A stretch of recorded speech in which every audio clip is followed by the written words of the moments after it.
అమెరికాలోని వెస్ట్ వర్జీనియాను భారీ వర్షాలు వరదలు వణికిస్తున్నాయి. కుండపోత వర్షానికి నదులు పొంగి పొర్లుతున్నాయి. వర్షాలకు ఇప్పటివరకు 26 మంది మరణించారు. వేల మంది నిరాశ్రయులయ్యారు. వరదలతో ఊళ్లని నీట మునిగాయి. సమాచార వ్యవస్థ కుప్పకూలింది. వెస్ట్ వర్జీనియా చరిత్రలో ఇటీవల కాలంలో ఈ స్థాయిలో వరద రాలేదు. ఎమర్జెన్సీ ప్రకటించిన ఆ రాష్ట్ర ప్రభుత్వం సైన్యాన్ని రంగంలోకి దించింది. మరో 4 రోజులు అతి భారీ వర్షాలు కురుస్తాయనే హెచ్చరికలతో జనం బెంబేలెత్తిపోతున్నారు.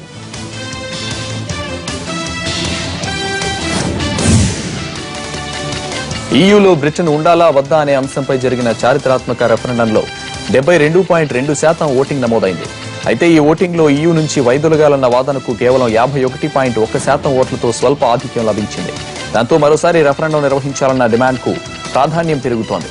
సాధారణంగా పార్లమెంట్ అధికారిక వెబ్సైట్లో నమోదైన పిటిషన్కు 1,00,000 సంతకాలు వస్తే ఆ అంశంపై దిగువ సభ అయిన హౌస్ ఆఫ్ కామన్స్ లో చర్చిస్తారు. తాజా పిటిషన్ కు ఇందుకు అవసరమైన సంతకాల కన్నా 10 రెట్లు అధికంగా వచ్చాయి. దాంతో మంగళవారం సమావేశం కానున్న పార్లమెంటు పిటిషన్ కమిటీ దీనిపై పార్లమెంట్లో చర్చించాలా వద్దా అనే అంశంపై నిర్ణయం తీసుకోనుంది. వచ్చే ఏడాది తాను భారత్ను సందర్శించే అవకాశం ఉందని చెప్పారు అమెరికా అధ్యక్షుడు బరాక్ ఒబామా. కాలిఫోర్నియాలోని స్టాన్ఫోర్డ్ యూనివర్సిటీలో నిర్వహిస్తున్న గ్లోబల్ ఎంటర్ప్రెన్యూర్షిప్ సదస్సులో ఒబామా ప్రసంగించారు. 2017లో ఈ సదస్సు భారత్లో జరగనుంది.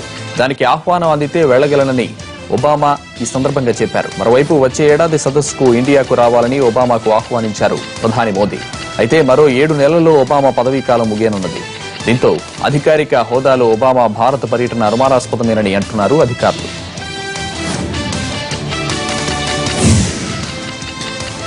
చైనా విజయవంతంగా నూతన తర ఉపగ్రహం రాకెట్ ను ప్రయోగించింది. 2022 నాటికి అంతరిక్ష కేంద్రం ఏర్పాటు సహా భవిష్యత్ అంతరిక్ష ప్రయోగాలకు అవసరమైన అత్యున్నత పేలోడ్స్ తో కూడిన లాంగ్ మార్చ్ 7 రాకెట్ ను ప్రయోగించినట్టు ఆ దేశ అధికారిక వార్తా సంస్థ జిన్హువా తెలిపింది.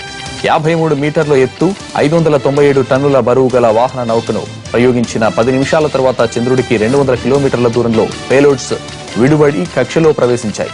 రాకెట్ ప్రయోగం విజయవంతమైందని మిషన్ డిప్యూటీ కమాండర్ వాంగో హంగ్యావో ప్రకటించారు. బ్రెగ్జిట్ ప్రభావంతో 2 ఏళ్ల గరిష్టానికి పెరిగిన పసిడి ధర మళ్లీ కాస్త దిగొచ్చింది. 485 రూపాయలు తగ్గడంతో 10 గ్రాముల బంగారం ధర 30,400కు చేరింది. వ్యాపారుల నుంచి కొనుగోళ్లు లేకపోవడంతో ధర తగ్గినట్టు బులియన్ మార్కెట్ వర్గాలు వెల్లడించాయి. మరోవైపు వెండి ధర మాత్రం స్వల్పంగా పెరిగింది. 90 రూపాయలు పెరగడంతో కేజీ వెండి 40,390కి చేరింది. పారిశ్రామిక వర్గాలు నాణేల తయారీదారుల నుంచి కొనుగోళ్లు ఎక్కువ అవడంతో వెండి ధర పెరిగినట్టు వ్యాపార వర్గాలు చెబుతున్నాయి. భారత ప్రధాన కోచ్గా ఎంపికైన అనిల్ కుంబ్లేకు సహాయ కోచ్లుగా సంజయ్ బంగర్, అభయ్ శర్మ నియమితులయ్యారు. ఇటీవల జింబాబ్వేలో పర్యటించిన భారత యువ జట్టుతో కలిసి పనిచేసిన ఈ ఇద్దరిని కుంబ్లేతో చర్చించిన అనంతరం సహాయకులుగా నియమించినట్టు బీసీసీఐ వెల్లడించింది. ఇప్పటికే భారత జట్టుకు ఏడాదికి పైగా అసిస్టెంట్ కోచ్గా పనిచేసిన అనుభవం బంగర్కు ఉంది. ఐపీఎల్లో కూడా కింగ్స్ 11 పంజాబ్ జట్టుకు ఆయన ప్రధాన కోచ్గా పనిచేశారు.